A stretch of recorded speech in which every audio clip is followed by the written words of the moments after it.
नमस्कार.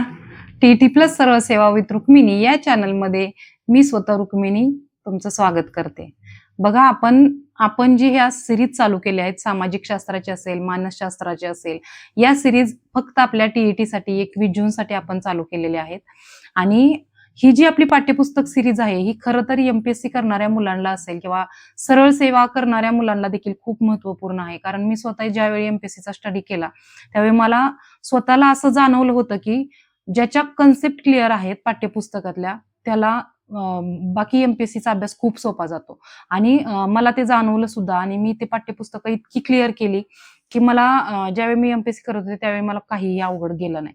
त्याच्यामुळं बघा पाठ्यपुस्तकं सीरीज मी चालू केली आहे. ते तुम्ही सर्वांनी बघा आणि आवडत असेल तर लाईक करा, सबस्क्राईब करा आणि शेअर करायला देखील विसरू नका. खाली कमेंट देखील टाकत जा. तुम्हाला कोणत्या प्रकारे लेक्चर घेतलेलं आवडतंय.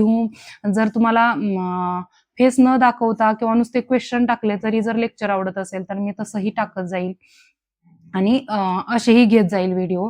आता बघा आपला 6वीचा इतिहास चालू आहे. त्याच्यामध्ये आपण मागच्या लेक्चरमध्ये मौर्यकालीन भारतापर्यंत आपण आलो आहोत.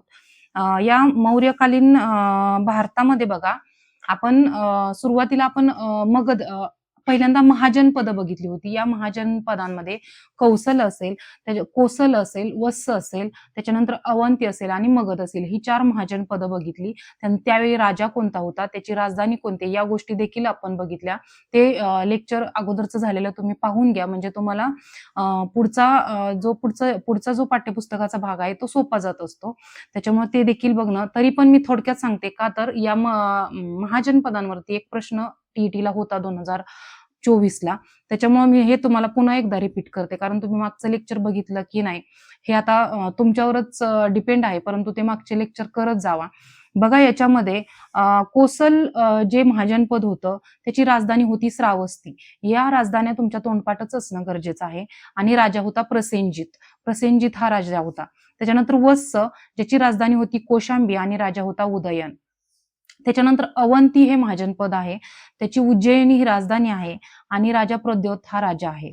आता बघा मगध महाजनपद आहे, ज्याचं राजगृह किंवा राजगीर ही राजधानी आहे आणि राजा बिंबिसार त्याचा राजा आहे. बघा याच्यानंतर मगधवर नंद राजाची जी सत्ता होती, नंतर नंद हे मगधचे काय झाले, सर्वात बलिष्ठ राजे ठरले. नंद राजे हे सर्वात बलिष्ठ राजे ठरले आणि त्यांनी वजन मापांची प्रमाणित पद्धत सुरू केली.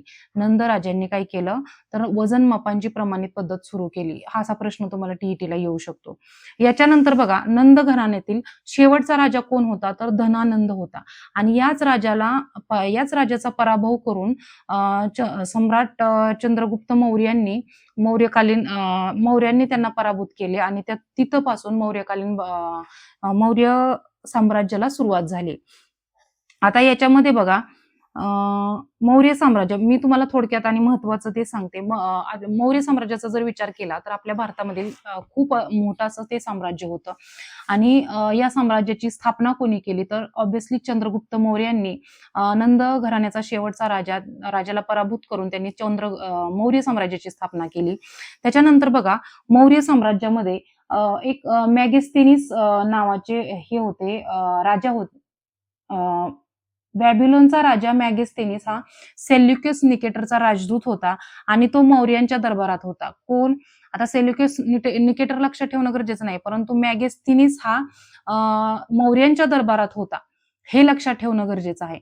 का ते तुम्हाला सांगते, कारण त्या मॅगेस्थेनिसनं इंडिका नावाचा ग्रंथ लिहिला आणि या इंडिका नावाच्या ग्रंथामध्ये त्यानं कशाचं वर्णन केलं आहे, तर या इंडिका नावाच्या ग्रंथामध्ये त्याने भारतामध्ये त्यावेळी मौर्यकालीन साम्राज्य कोणत्या प्रकारे कार्य करत होतं किंवा कसं होतं, त्याचे राजे कसे होऊन गेले, त्यांनी कोणत्या प्रकारचे कार्य केली, या सर्व गोष्टींचा आढावा त्यानं मॅगेस्थेनिस याने इंडिका या ग्रंथामध्ये दिला. म्हणून या ग्रंथावर तुम्हाला प्रश्न विचारला जाऊ शकतो. आता पुढे बघा, संस्कृत नाटककार विशाखा दत्त यांनी मुद्रा राक्षस हे नाटक लिहिले.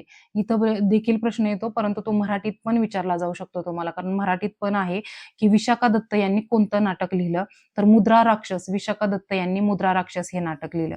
पुढे बघा, चंद्रगुप्त मौर्यांनी जैन धर्माचा प्रसार केला आणि जैन धर्माचा स्वीकार देखील केला. आता पुढे आहे गुजरातमधील जुनागड जवळ सम्राट चंद्रगुप्त मौर्य यांनी सुदर्शन नावाचा एक तलाव बांधला होता. तर सुदर्शन नावाचा तलाव कुठं आहे? गुजरातमधील जुनागड जवळ. आणि तो कोणी बांधला? तर चंद्रगुप्त मौर्य यांनी तो बांधला. आता पुढे बघा आले सम्राट अशोक. तिथं चंद्रगुप्त मौर्य यांनी राजपदाचा त्याग केल्यानंतर राजा बिंदुसार राजे झाले. आणि त्या बिंदुसारानंतर त्यांचा मुलगा राजा सम्राट अशोक काय झाला? तर सत्तेवर आला. मग तिथपासून सम्राट अशोकांची मौर्य घराण्यावर काय झाली? सत्ता चालू झाली. आता सम्राट अशोक यांना बघा बौद्ध धर्म खूप आवडायचा. ते बौद्ध धर्माचा प्रसार करायचे किंवा प्रचार करायचे. आता त्यांनी एक पाटलीपुत्र येथे एक बौद्ध परिषद बोलवली होती. ती 3री परिषद होती, बौद्ध परिषद. आणि त्यांनी काय केलं? मग त्यावेळी बौद्ध धर्माच्या प्रसारासाठी त्यांची मुलगी संघमित्रा आणि मुलगा महेंद्र यांना त्यांनी श्रीलंकेला पाठवलं होतं. आणि तिथं जाऊन तुम्ही बौद्ध धर्माचा प्रसार करा असं त्यांनी सांगितलं होतं. आता पाटलीपुत्र ही मौर्य साम्राज्याची राजधानी, हे लक्षात ठेवणं तुम्ही गरजेचं आहे. पाटलीपुत्र ही मौर्य साम्राज्याची राजधानी होती. आणि त्या मौर्य साम्राज्याची राजधानी होती. आणि त्याचे काय केलं त्यांनी? तर 4 विभाग पाडले. हे कशासाठी केलं? तर प्रत्येक प्रदेशाकडे व्यवस्थित लक्ष देता यावं यासाठी त्यांनी काय केलं? त्या प्रदेशाचे 4 विभागामध्ये हे केलं, डिवायडेशन केलं. पहिला विभाग आहे बघा पूर्व विभाग, जो आता ओडिशा राज्यामध्ये येतो. तोशाली म्हणून आहे नाव त्याचं, तोशाली. त्यावेळी तोशाली हे नाव होतं. पश्चिम विभाग आहे बघा उज्जैनी, जो मध्य प्रदेशमध्ये येतो. त्याच्यानंतर दक्षिण विभाग आहे सुवर्णगिरी, जो कर्नाटकमध्ये येतो. आणि उत्तर विभाग आहे तक्षशिला, जो आता सध्या पाकिस्तानमध्ये आहे. हे लक्षात ठेवा. बघा सम्राट अशोकांच्या काळात खोदलेल्या लेण्यांपैकी बराबार लेणी ही बिहारमध्ये असून ती भारतातील लेण्यांमधील सर्वात प्राचीन लेणी आहे. असा प्रश्न येऊ शकतो की भारतातील लेण्यांमधील सर्वात प्राचीन लेणी कोणती, किंवा ती कोणी कोणी खोदली किंवा कोणाला सापडली ती? तर बाराबार लेणी ही आहे, जी बिहारमध्ये आहे, जी सम्राट अशोकांच्या काळातील आहे. आता मौर्य साम्राज्यानंतरची राज्य आहेत बघा. मौर्य साम्राज्यानंतरची कोणकोणती राज्य आहेत? सम्राट अशोकांनंतर मौर्य सत्तेचं काय झालं? तर सामर्थ्य हळूहळू कमी होतं. म्हणजे जसं आपण म्हणतो जशी राजा तशी प्रजा. सम्राट अशोक हे चांगले राजा होते. त्यांच्या काळामध्ये मौर्य साम्राज्य खूप विकास पावलं. परंतु त्यांच्यानंतर मौर्य साम्राज्याला उतरती कळा लागली असं म्हटलं तरी चालेल. मग शेवटचे मौर्य साम्राज्याचे राजे जे होते ते बृहद्रथ होते. आणि त्यांचे सेनापती पुष्यमित्र शुंग याने बंड करून बृहदत्ताची हत्या केली. आणि मौर्यकालीन साम्राज्य स्वतःच्या हातामध्ये घेतलं. कुणी? तर पुष्यमित्र शुंग यांनी. आता बघा कुशाण राजे, त्याच्यानंतर कोण आले? कुशाण राजे आले.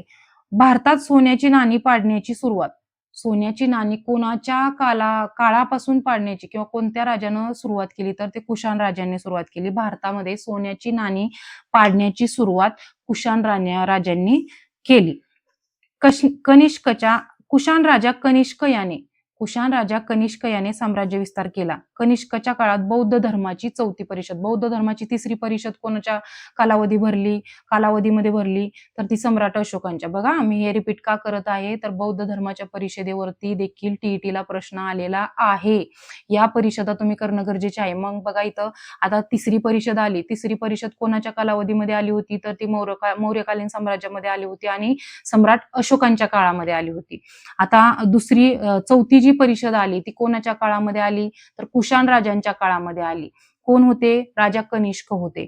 तर त्यांनी काय केलं?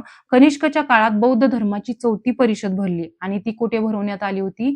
काश्मीरमध्ये. आणि जी यांच्याकडे सम्राट अशोकांच्या वेळी भरली होती ती कुठे? श्रीलंकेला. तर बघा या राजाने काश्मीरमध्ये कनिष्कपूर हे शहर वसवले. काश्मीरमध्ये कनिष्कपूर म्हणजे कुशाण राजे कनिष्क यांनी कनिष्कपूर हे शहर कुठे वसवले? ते काश्मीरमध्ये वसवले. आता त्यांनी बुद्धचरित आणि वज्रसूची हे ग्रंथ लिहिणारा अश्वघोष हा साहित्यिक कनिष्काच्या काळात होऊन गेला. कनिष्काच्या काळामध्ये बुद्धचरित आणि वज्रसूची हे ग्रंथ लिहिणारे अश्वघोष नावाचे साहित्यिक होते. कोणाच्या काळामध्ये होते? तर राजा कनिष्कांच्या. राजा कनिष्कांचे जे नाणे होते की नाही बघा, ते सोन्याचे नाणे होते आणि ते ग्रीक लिपीत होते. हे देखील तुम्ही लक्षात ठेवणं गरजेचं आहे. आता पुढं पुढं आलं ते गुप्त घराणं आलं. गुप्त राजघराणं. गुप्त राजघराण्याची स्थापना कोणी केली? तर ती श्रीगुप्त यांनी केली. बघा, राजघराण्याची त्या स्थापना कोणी केली हे देखील तुम्ही लक्षात ठेवणं गरजेचं आहे. समुद्रगुप्त आणि दुसरा चंद्रगुप्त हे गुप्त घराण्यातील महत्वाचे राजे होते. गुप्त घराण्याची स्थापना कोणी केली? तर श्रीगुप्त यांनी केली. परंतु महत्वाचे राजे कोणते? समुद्रगुप्त आणि चंद्रगुप्त हे दोन महत्वाचे राजे होते. हे तुम्ही लक्षात ठेवा. पहिल्या चंद्रगुप्ताचा मुलगा समुद्रगुप्त, याचा पराक्रम आणि विजय यांचे लेख प्रयाग येथे असलेल्या प्रयागप्रष्टी या नावाने ओळखले जातात. समुद्रगुप्तचा मुलगा दुसरा चंद्रगुप्त याने वायव्येकडे आपले साम्राज्य वाढवले आणि काय केलं त्यांनी, त्याची मुलगी प्रभावती हिचा विवाह वाकाटक येथील दुसरा रुद्रसेन याच्याशी करून दिला. हे एवढं काही महत्वाचं नाही, हे तुम्ही नाही लक्षात ठेवलं तरी चालेल. पुढे आहे बघा, फक्त गुप्त घराण्याचे महत्वाचे राजे कोणते आणि त्याची स्थापना कोणी केली एवढंच लक्षात ठेवा. पुढे आहे बघा वर्धन राजघराणे. वर्धन राजघराण्याला पुण्यभूती राजघराणे असं देखील म्हटलं जातं. बघा, टीईटीला तुम्हाला प्रश्न अगदीच सामाजिक शास्त्राचे किंवा परिसर अभ्यासाचे जे प्रश्न येत असतात त्या अगदीच कॅज्युअल, परिसर अभ्यासला तर कॅज्युअलच प्रश्न येतात. फक्त वरती जे 60 प्रश्नाचा आपल्याला पोर्शन आहे आपला दुसऱ्या पेपरला, तो जरा डिफिकल्ट असतो. त्यातले पण 20-25 प्रश्न जरा नॉर्मलच असतात आणि जे वरचे राहिलेले म्हणजे 60 टोटल प्रश्न असतात, वरचे राहिलेले प्रश्न खूप डीप जातात. मग ते बाहेरचे किंवा इतर देशांविषयी असं देखील, त्यांची राज्यसभेतली संख्या किंवा लोकसभेतील संख्या असा देखील प्रश्न येतो. त्याच्यामुळे तुम्हाला सगळं नॉलेज असणं गरजेचं आहे. आता बघा, या वर्धन राजघराण्याला दुसरं नाव काय आहे तर पुण्यभूती असं म्हटलं जातं. वर्धन घराण्याची स्थापना प्रभाकर वर्धन यांनी केली, या राजाने केली. हर्षवर्धन हा त्याचा मुलगा असून त्याने नेपाळ ते कामरूप म्हणजे सध्याचं कोणतं आसाम, कामरूप म्हणजे काय सध्याचं आसाम पर्यंत त्यानं केले. आणि हर्षवर्धन ज्यावेळी राजा होता त्यावेळी राजधानी कोणती होती? कनौज ही त्याची राजधानी होती. हर्षवर्धनाने देखील बघा बौद्ध धर्माचा प्रसार केला आणि ते स्वीकारला पण त्यानं. बाणभट्टाने हर्षचरित हा हर्षवर्धनाच्या जीवनावरील ग्रंथ लिहिला. हर्षचरित हा ग्रंथ कोणी लिहिला तर तो बाणभट्टांनी लिहिला आणि राजा हर्षवर्धन यांच्या जीवनचरित्रावर त्यांनी काय केला, तो ग्रंथ लिहिला. बघा, असंच आपण पुढे पुढे जाणार आहोत या सिरीजमध्ये. ही सामाजिक शास्त्राची आपली सिरीज चालू आहे आणि इयत्ता 6वीचा इतिहास चालू आहे. मी फक्त थोडक्यात सांगण्याचा तुम्हाला प्रयत्न करत आहे, ज्या मी नोट्स काढल्यात त्याच्याप्रमाणे. तर ही जर सिरीज तुम्हाला आवडत असेल तर आपल्या चॅनलला नक्की सबस्क्राईब करा, शेअर करा आणि लाईक करायला देखील विसरू नका. त्याचप्रमाणे कमेंट करा आणि 21 जूनला येणाऱ्या टीईटी साठी सतर्क राहून अभ्यास करा आणि खूप डीप जाण्यापेक्षा स्मार्ट वर्क करा. यश तुमच्याच हातात आहे. धन्यवाद.